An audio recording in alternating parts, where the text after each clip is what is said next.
I know I can beat Keith Thurman. I feel physically he's not as strong as Kell Brook. I feel Keith Thurman is small, about 5'8", 5'7". I feel that we have the same speed. I feel that I'm in better shape than him. I feel that I'm just a better fighter. He does have power, but I have power too. I feel that everything is in my favor in that fight. I just feel like I'll beat him. In the earlier rounds, Porter was winning the battle of the jabs. He was fighting good on the outside for the first 4 rounds, but then he regressed and went back to his brawling style. He showed that the jab works. Sean Porter is a shorter fighter than Keith Thurman, and he was hitting him with the jab and 1-2 from the outside.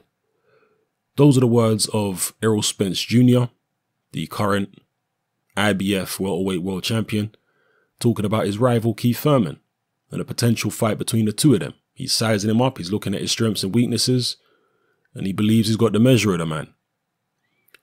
This quote was from an interview that he did with Sway in the Morning, which is a radio show in the United States. I'll leave a link to it in the description below, so you can go watch it for yourselves and see all the things that Errol Spence said in that interview.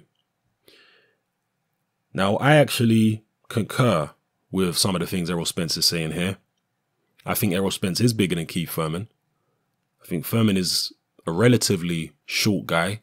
He's not as tall as some of the other welterweights out there, the likes of, I know he's kind of retired now, or at least semi-retired, Floyd Mayweather, Kell Brook, Errol Spence. I think these guys are taller than Keith Thurman. And certainly when it comes to Kell Brook and Errol Spence, I think they're legitimately bigger than Keith Thurman too in terms of body mass, natural body mass and muscle mass. They're bigger than Keith Thurman. So Thurman is a decent sized welterweight, but he's not particularly big. That's my view. All the things that Errol Spence said there in terms of Porter having success boxing Thurman on the outside, I also agree with that. But I think the issue for Thurman in that fight was the fact that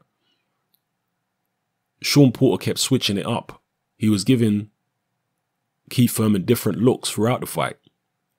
If he had just decided to box on the outside and not rush in from time to time and switch up the look, then I think Keith Thurman would have figured him out and adapted to the situation a lot better. But because Sean Porter kept switching from all-out aggression to boxing on the outside, that really threw Keith Thurman off. It messed him around. And I think that they were very effective tactics actually by Sean Porter to switch it up. Because one thing that Sean Porter has is very good foot speed. And he utilized that foot speed very, very well for long stretches in that Keith Thurman fight. For my money, Errol Spence doesn't have the explosive foot speed that Sean Porter has. He doesn't have it. Errol Spence is a much more methodical fighter.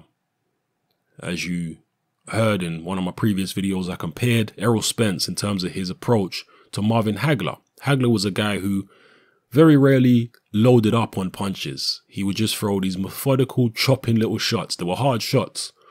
I mean, occasionally he loaded up on shots. I think in the Tommy Hearns fight, he was certainly loading up on his punches. But generally, he would throw these little chopping shots.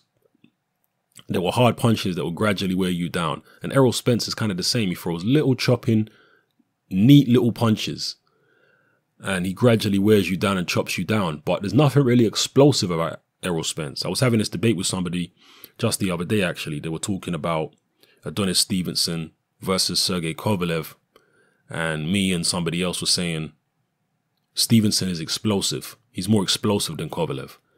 And somebody was trying to dispute that and said, well, you know, ask so-and-so, ask this fighter or that common opponent whether Kovalev is explosive. There's a difference between being heavy-handed and explosive. Stevenson is explosive. Kovalev is heavy-handed. Golovkin is heavy-handed, but he's not explosive. A good example would be George Foreman and Mike Tyson. Mike Tyson is explosive. George Foreman is heavy-handed. You know, I would not describe George Foreman as explosive. He's heavy-handed.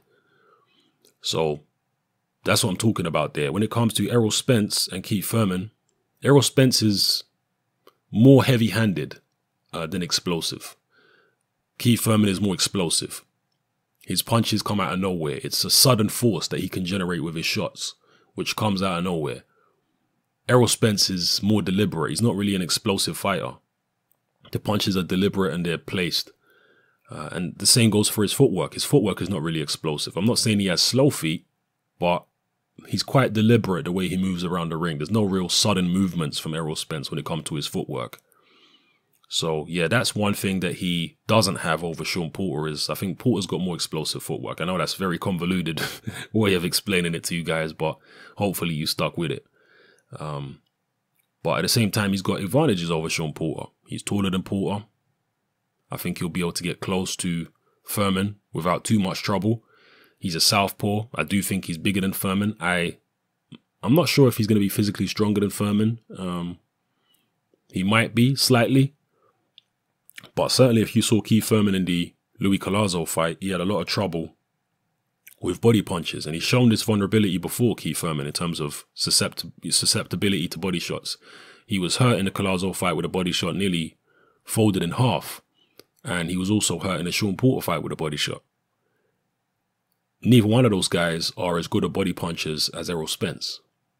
But perhaps because neither one of those guys is really that well known for body punching. I mean, Sean Porter throws body shots, but he's not exactly one of the premier body punchers in boxing, is he? So perhaps because neither one of those guys are known for body shots, Keith Thurman wasn't expecting it and maybe didn't prepare specifically to defend against body shots in those fights. Against Errol Spence, perhaps Keith Thurman would make more of a point in training camp of doing what he had to do, doing what he has to do to make sure that he avoids as many body shots as he can. But if you're trying to avoid body shots, block body shots, surely you're going to leave yourself open to the head.